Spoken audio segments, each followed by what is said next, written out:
Today I was gonna make a different video, and then I was sitting in the washroom doing my makeup and I just thought, no, I need to keep it real today.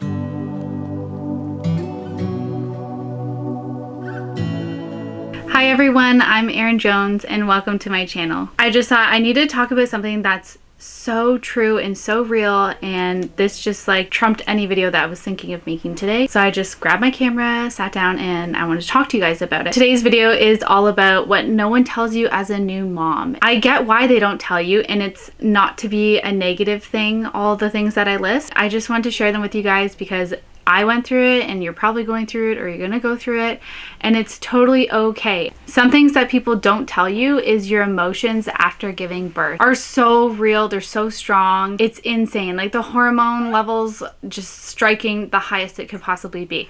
I am someone who's not emotional. Very rarely will you see me cry. I cried so much after giving birth. It's just like the rush of emotions that you have a baby and you're gonna take care of it, and you created this human in your body and now they're here to stay. And also emotions of like missing your old life is totally normal. I've come to realize there's a lot of things that I can't do anymore, and sometimes it is sad. You just think, I can't even change myself properly. I can't even go to run to the store and grab what I need. It's okay to be super emotional. Even if you aren't normally emotional, take it all in, cry it out. It's actually better for you to cry it out than to keep it all bottled up and act like you're completely normal. It doesn't mean you're not strong. Take in all the emotions just like I did. It's completely normal. The second thing I want to talk about is postpartum is hard. The recovery is hard. It's sore. It's everything you can imagine. No one talks about it because you're bringing so much joy into the world. You have your little child that you literally created, and it's the best thing possible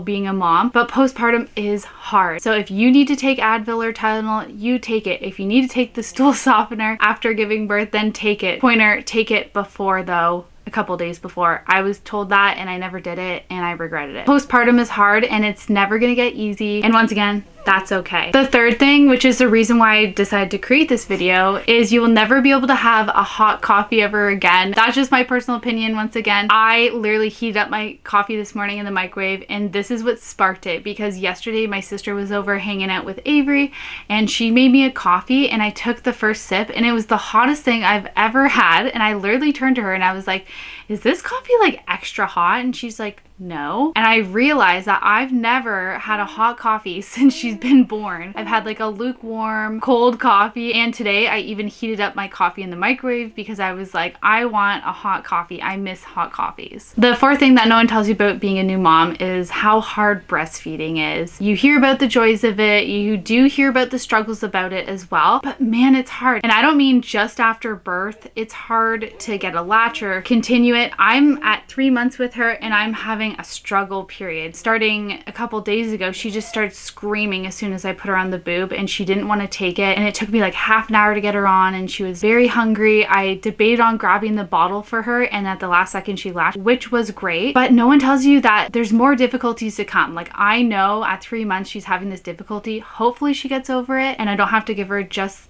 breast milk through the bottle, but I might have the same problem in another 3 months or another 9 months, and I don't even know how long I will breastfeed for. But I would love to try exclusively breastfeeding as much as I can, because one, it saves you so much money. Two, it's such a connection that you also don't hear about. It's just something that I personally want to continue this journey, but no one really tells you how hard it is. Right at the beginning, I had a really hard time latching. I used a nipple shield and continued to use it throughout breastfeeding. It's the only way I can breastfeed her, partly because of my body type, but also partly because she wasn't latching at first. So now it's just a continuous thing that we do. But yes, breastfeeding can be very hard. I just encourage everyone to hold on as much as you can. It's exhausting some days, but it's also super rewarding. The bond that I have with Avery is amazing, and I think it's partly because I breastfeed. The fifth thing that people don't tell you once you have a baby: grocery shopping. Most likely you won't be the one grocery shopping. You'll probably order your groceries online and have them delivered to your house. Sometimes I'll have my mother-in-law or my mom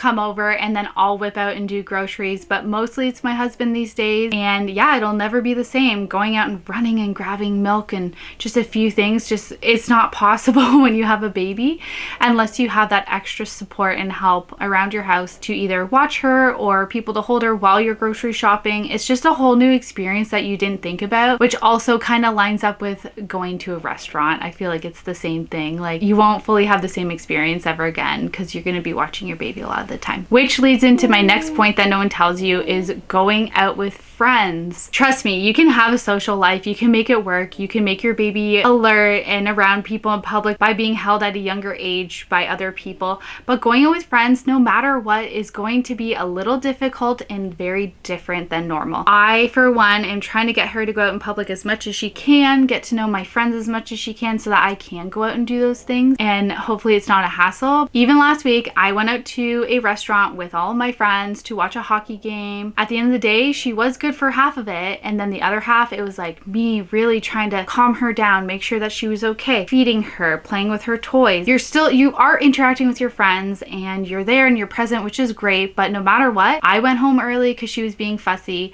and she needed to sleep, and it's just never gonna be 100% the same, and that's totally okay as well. I'm okay with it. I'm just letting everyone know your social life will forever change when you have a baby. The seventh thing that no one tells you as a new mom is driving in the car can give you so much anxiety. I'm not someone who has anxiety often, and I feel like ever since I've had Avery, it's heightened a little bit, but I try to personally ignore it and hope it goes away. But yes, the first time you come home, you're driving so slow, you're driving under the speed limit, you hope no one is around you. We came home at night, so I was a little stressed out about drunk drivers, not gonna lie, because we got home at like 11 or 12 o'clock at night, so that really stressed me out. But even on the daily, driving around, driving by the huge transport trucks, like that just like stresses me out now and causes me so much anxiety. I try not to go in the car if I don't have to, or at least if I have someone in there to watch her, either if I'm driving and someone's in the back seat or I'm in the back seat and someone's driving. It just makes me feel a lot better because the anxiety is real of her crying in the back seat and you can't help her, or the anxiety of like a car crash happening. Unfortunately, my brain goes straight to car crashes, so that's something that really stresses me out and causes me anxiety. And I think you'll realize too that once you have a baby in the back seat, you drive different, you slow down a bit more, you don't go through those yellow lights anymore. You just keep it real, keep it chill, because you have a little baby in the back that you need to take care of. The eighth thing is eating meals at home is really hard and hard to prepare, I guess you could say. You're most likely going to have your parents make you meals in advance the first couple weeks while you are still recovering with your baby and getting to know your baby and all that kind of stuff. So that is always nice to have those meals that you can just heat up. It's perfect. But you also, after the fact, I mean, maybe it's just me, I still don't have enough time to sit there and make a full-blown meal before my husband comes home from work. And when he gets home, it's super late anyway, so he can't make a meal. So we have been ordering out a lot lately. So this is a tip that I even need to take going forward. You're either gonna be eating out, or you can order groceries, or my thought in the future is to like order HelloFresh, have those quick easy meals that take like 25-30 minutes max and everything's there and planned in advance, or pre-planning your meals and having like one day that you have someone come over and you get to just sit there and make a bunch of meals so that in the future you can just heat them up and you're good to go for the week. The ninth thing is that bouncing back can be a lot harder than you think. You automatically do drop about 20 pounds after giving birth, maybe in like the first week or two, and you know, the motivation is there, it's great, but most likely it's gonna take you a very long time to bounce back to even close to your normal weight. I mean, for myself, I'm breastfeeding, so that might be very different. I don't Google too many things because I'm just taking it nice and slow, and I want to fit into my regular clothes, especially for summer, but I know that's probably not possible. And once again, this is okay. It's completely normal. You birthed a baby. Like, that came out of you. You created it and you birthed it, and they're here. And I have literally a 12-pound baby sitting right next to me that I created, and I'm still nourishing and giving her all her food through breast milk. And I really can't complain about how my body's doing. I just know that it's healing. The stretch marks go from super red to light pink, and soon they'll be white. And I literally cannot complain about how my body is looking these days because I'm at home by myself taking care of Avery and still doing everything that I can to help her. So if I have time in the morning, yes, I will start exercising, but have I done it? No. So what I suggest for all moms is to get out and do one active thing a day. Hopefully it means that you're getting out and going on a walk for fresh air. I even need to do that more often. I did it a couple times this week and I did feel better. So I know for myself, I need to get out more, get some fresh air. It's actually super nice out now. I had her in February, so the weather was kind of crappy and I was still healing. At least that was good that I was at home during that time, but now it's time for me to get out, get my walks in, get my fresh air, and just do one thing a day. I've heard a lot of people say that walking can really shed the pounds, but really that's not what it's about. It's about yourself feeling better and doing your best as a mom. It's not always about shredding the weight. You will bounce back eventually, it's just not right away, and that's okay. And the 10th thing that no one tells you as a new mom is that your house will be a mess, and there's nothing wrong with that. I mean, I'm usually a clean freak. I try and keep my house as clean as possible. I'll go room to room and try and organize it as much as I can, but behind this camera is a stockpile of clothes that are not folded, that are not hung. That's okay. You have so much stuff going on. You most likely have a playpen on the main floor, a little chair for her to bounce in, a little activity mat either in her nursery or downstairs on the main floor. Everything takes up space and it won't be clean 100% unless you are coming in and you have someone who's going to clean your house and also organize it. So just take your time during mat leave to enjoy it with your baby. Don't focus on cleaning every single day. Today, I literally thought I need to get up and I need to pump and I need to clean and I need to put dishes away. And I sat there and I just held my baby because those cuddles are gonna be gone soon enough. And that makes me really sad. So in the moment, I was literally about to get up and put her down and then snuggle me because she could be fine to snuggle me and sleep. I literally just held her in my arms and honestly, it was the best feeling ever. Just like I have her here in the video, I could put her down, but I just enjoy the moments with her, because you won't have them for that long. So don't worry if your house isn't clean. You will clean it another day. You will have time. Have family come over, ask for help, ask them to help clean a room, clean your countertops, clean your toilets, fold the laundry, do laundry. They're there to support you and they know that life is hard. If they've been around you enough for your baby, they're gonna know that it's a lot of work, and they were moms once too, so they should remember what it was like and how hard a day can be with a newborn. Don't spend so much time on housework. Overall, this isn't supposed to be a sad video or a negative video. It's actually super positive in my opinion. It's just explaining the new changes and the new life that you're presented once you have a baby.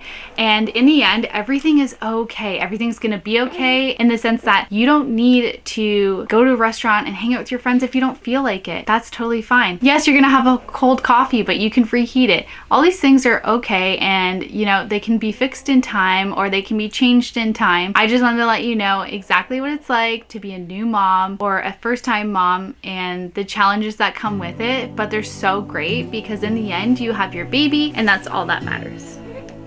Thank you all for watching my video. I hope you support my channel by liking this video and subscribing to my channel for future videos of me and Avery and more tips and just mom life in general. But for now, that's everything. Yes, are you happy? Are you happy? Oh my god, you're so happy. You're laughing. Oh my gosh. Boop, boop, boop, boop, boop. Boop, boop, boop, boop, boop. Happy girl.